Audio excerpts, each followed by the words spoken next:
He is good.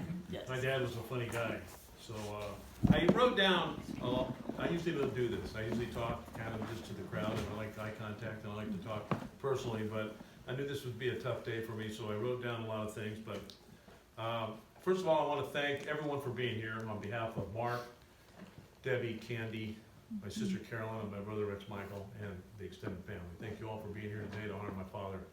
And my cousins, Mark, Jim, Cynthia, who came all the way from Southern California, and the Foxes for being here, and the Lemonitos for being here, and there's a lot of other people that are probably out there, but I appreciate everyone for being here and honoring my dad on this day.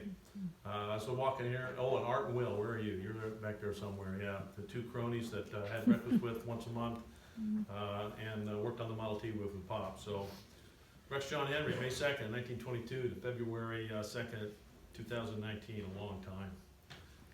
So the entire family, Angela for a beautiful voice for singing here, and Kathy, really appreciate you officiating this. So, and the honor guard back there, one of the honor guard and I served together on USS Enterprise many years ago. Nice. He was a former fighter pilot in the Navy, as I was, so it's a small world out there.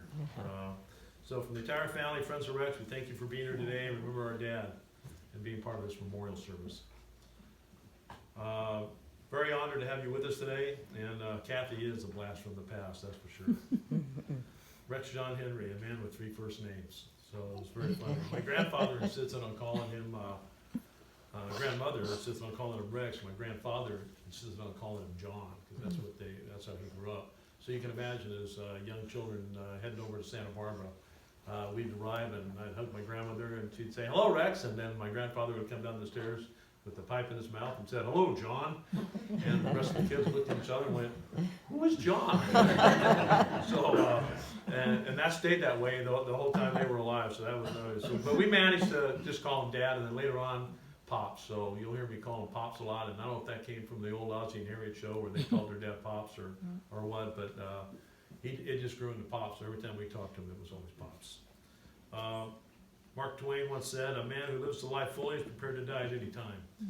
And I think my dad was prepared. He lived a full life. He was always looking forward. He never looked back at anything. He was always looking ahead and everything. You know, Art remarked when we came in here today that I was reading the obituary and there were a lot of names. It was a huge family. And I said, well, you know, when you're married a couple times and you absorb all the different families, the family continues to grow. So it's been a very great and loving family on both sides, both from my mom and then my stepmom Anita. So that whole family kind of came together. And being in World War II, you just don't know how many kids are running around Europe right now with a t-shirt that says, "Have you seen my daddy?" So I won't go there. But Pops definitely lived a full life, and I think the idea that he was getting older was didn't sit well with him. And and I heard this said once before that, and I will say this to my dad, that he wanted to die young, but really as late as possible. He did not want to be a burden to anybody. He did not want to hang around. And the last 2 days when Kathy and I, or Caroline and I, and my brother, and everybody else came around, and Debbie and Chucker and the whole family, the big thing is he did not want to be a burden to anybody. And Steve and Susie were there every day, and it was amazing. So it was good. So that's how I remember him.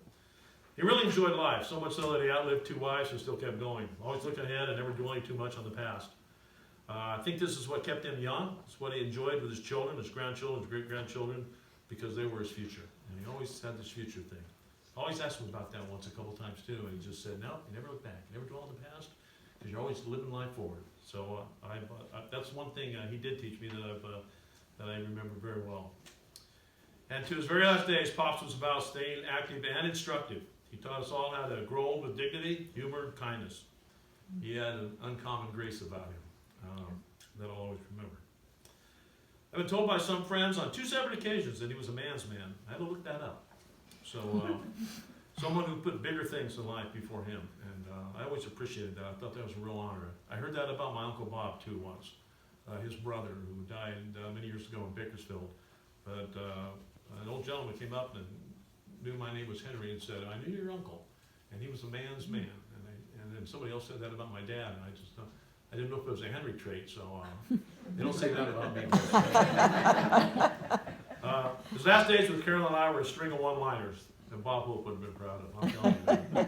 Kathy was there for some of it, and the hospice nurse couldn't believe it. So she asked us one night, is he always like this? And our response in unison was, Carol and I, yes. So I won't get into those one-liners. Pops led 3 lives, or should I say he lived 3 lives. His first wife was with my mother Eleanor, whom he married at the end of World War II. Came back from the war, married my mom, settled down in Santa Barbara, and my uncle, her brother, said, hey, there's a job over here, it's a Spicer's helper in Bakersfield, you need to come over and work here. So that's kind of how he got into the telephone business, along with my Uncle Walt's other brothers, Lyle and Floyd, and the whole family seemed to be Pac Bell. So it was amazing. It was a small world. So it was a good time of our lives. Camping trips, family, California. Wherever the telephone company decided to move us. We went from Bakersfield, got out of there, Mill Valley, Lodi, Merced, finally Lake Tahoe, Nevada, where Mom and Dad settled down. Carolyn, Mike, Robert, and I were very blessed to grow up in that environment, and he made sure, and Mom too, that we had everything we really needed. I don't think we realized until later in life how much Pops had sacrificed for the family to make sure we were comfortable and secure in our environment there. I sure didn't. I was off in the Navy, I was off doing my own thing, and the rest of the family was scattered all over California and beyond. It was a good life of love, laughter, and always a sense of humor at home. We did a lot of things back then, but I remember it as being real comfortable. We didn't have a whole lot of money, but I didn't notice that we didn't have a whole lot of money. I don't think any of the other family did either. Went to church every Sunday, and we were just a typical family, right out of a TV show probably. But Dad was very comfortable, and he was always comfortable around people and other friends. And I remember everybody would always come up and talk to him. He was very, very comfortable about all that, and he loved being around people. So Pop's next chapter in his life was with the passing of our mother. So he was determined to look ahead. Remember I said that? Because he didn't know how to do otherwise. He was blessed a second time by having Anita Hook come into his life after losing her husband George. And George and my dad worked together in Stockton in the telephone company at Pac Bell. And so begins the next chapter in Pop's life. Pops and Anita were married, and the family grew to include sisters Debbie, Candy, and brother Mark. We all watched as Anita and Pops traveled the world and really enjoyed each other. It was amazing. It was a highlight or a high point in my life with my dad, because he got together and was with somebody he loved and he could share his life. And it was a great family to be connected with. They shared their adventures together. Pop once told me that it really didn't start living until he met Anita. But he meant that in a good way, and not as a reflection of his past. Pops had a sense of adventure, love of people, and that defined who he was. He never let schooling get in the way of his education. I think Mark Twain said that. And traveling for him was extensive because he didn't graduate college. He went to Auburn for about 5 months in the Navy on a special program to help the engineers end the war, and the war ended, so they kicked him out of Auburn. So his timing was real poor, I guess. But later in life, he became a voracious reader, an expert on many subjects. And ask Will or Art, and he can tell you that for a fact, that they just asked him something and he knew the answer. He knew everything about the Civil War, he knew everything about Model Ts. I would rebuild an engine, and 6 months later, Art and I would be looking at the engine, and we'd go, how did we do that again? And he somehow would remember all that. And I could never, I'm a mechanic, but I was always amazed at all the little things he remembered in that. This final chapter begins with the passing of Anita. There's a huge void in his life, but Pops again doesn't dwell in the past. Instead, he does what he does best. He continues to look ahead for the next great adventure. Thankful for all of his blessings, Pops decided to tackle one more hobby, and that is he can still excel at, and that is working on Model Ts and restoring them. Having bought his first Model T, by the way, remember I told you he went to Bakersfield to work as a Pac Bell, so he's climbing up a telephone pole way out in the middle of nowhere, and as a Spicer's helper, and he looks down, and there's a 1917 red Model T Ford. So he goes down, climbs down the pole, and knocks on the door and says, hey, I noticed you have this Model T Ford in the back. Do you have any plans to do with it? Because he didn't have a car at the time. And she said, no, I want to sell it and get that piece of junk out of here. And my dad said, how much? $50. So he bought it for $50. So I asked my dad what he did with it. He says, well, he drove it around, drove it to here, drove it there, drove it around for about a year and a half. And he said, I had to sell it and get a good car that worked. And I said, what'd you sell it for? And he goes, $50. So, I'd love to have that car today. Anyways, I was working on more Model Ts. Having bought his first Model T Ford right after World War II, he figures he had the experience to make restoring these relics. So the last decade of his life was spent with a group, with Art, my brother Rex Michael, my friend Bruce, and 1 weekend a month we restore cars. And it was a special bonding time for that I didn't have, because growing up I was more like Mark Twain was, you know, when you're 14 and you're living at home, you think your dad's the most ignorant man around. But by the time you reach 21 and you go visit him again, you can't realize how much he learned in 7 years. So my dad, when I was younger, I didn't appreciate everything he knew and all the experiences in life. But when I got older working with him, every weekend was that. And we argued. And Art would just laugh. And I would say, why are you laughing, Art? And he goes, because you remind me of me and my dad. So it was a fun argument back and forth on how to do things and what needs to get done. But I would say 99% of the time he was right. Everyone, 1% of the time I was right, and I really celebrated that. So the wisdom of his many years and teaching a couple novices the final points of Model T restoration, and that was a high point. And in the past decade, we managed to lead the efforts to rebuild a 1914 engine and transmission, complete a full frame-up restoration of a 1915 runabout, and with the void left by completing these two projects, decided to take on another training opportunity by starting a full restoration of a 1925 Model T touring car. Now, who in their right mind would take on a 5-year Model T restoration project at the age of 96? Pops. So he did not want to sit around and do nothing. He did not want, you know, I had to sit there and go, there's this empty spot in the garage, and I had to say, we had to fill it with something, because he kept going. He enjoyed people, he enjoyed getting out, he enjoyed the breakfasts once a month with the group he had in town. He enjoyed going camping at the Blue Lakes with the Hook family.